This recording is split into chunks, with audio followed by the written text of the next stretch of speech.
আসসালামু আলাইকুম, দেশি ফুড চ্যানেলে সবাইকে স্বাগতম। তো আমি আজকে ভাতি শাক দিয়ে মাছ দিয়ে রান্না করব। তো আমি প্রথমেই মাছগুলোকে হলুদ লবণ মাখিয়ে ভেজে নিচ্ছি। এই যে মাথাটা, এই মাথাটা আমি পরে ভাজবো।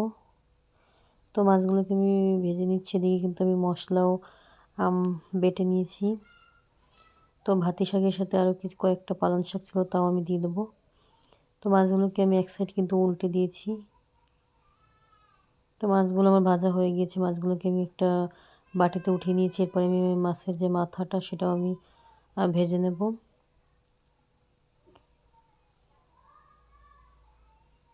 তো এরপরে আমি ওই কড়াইতে পরিমাণ মতো তেল দিয়ে দিলাম। দেওয়ার পরে আমি বাটা মশলা দিয়ে দিলাম। এখানে আমি কাঁচামরিচ, পেঁয়াজ, রসুন আর জিরা একসাথে বেটে নিয়েছি। তো বাটা মশলাগুলো দিয়ে দেবো, সাথে কিছু পানিও দিয়েছি। এরপরে আমি পরিমাণ মতো হলুদ লবণ দিয়ে দেবো। হলুদ লবণ দিয়ে আমি কিছুক্ষণ কষিয়ে নেব।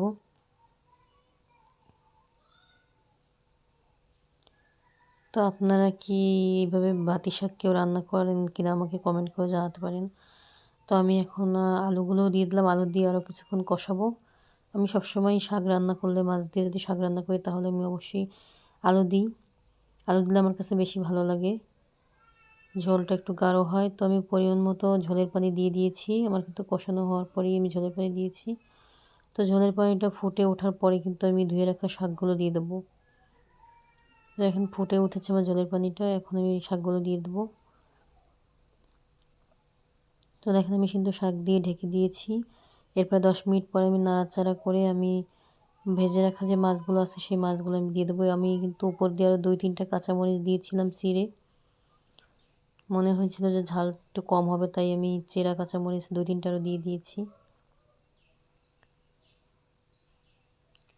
তো আমি কিন্তু এখন নাড়াচাড়া করে দিচ্ছি ভালো করে, আলুটাকে একটু ভেঙে দিচ্ছি। তারপরে হচ্ছে এখন ভাজা মাছগুলো আমি দিয়ে দেবো।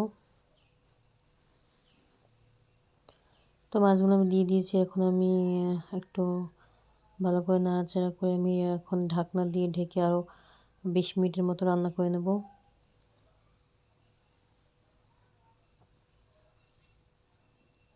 তো দেখেন আমি কিন্তু ঢাকনা দিয়ে ঢেকে দিয়েছি, রান্না কিন্তু আমার হয়ে গিয়েছে মাশাআল্লাহ। তো দেখেন আমার রেসিপিটি কেমন লাগলো কমেন্ট করে জানাবেন। সবাই ভালো থাকবেন। আল্লাহ হাফেজ।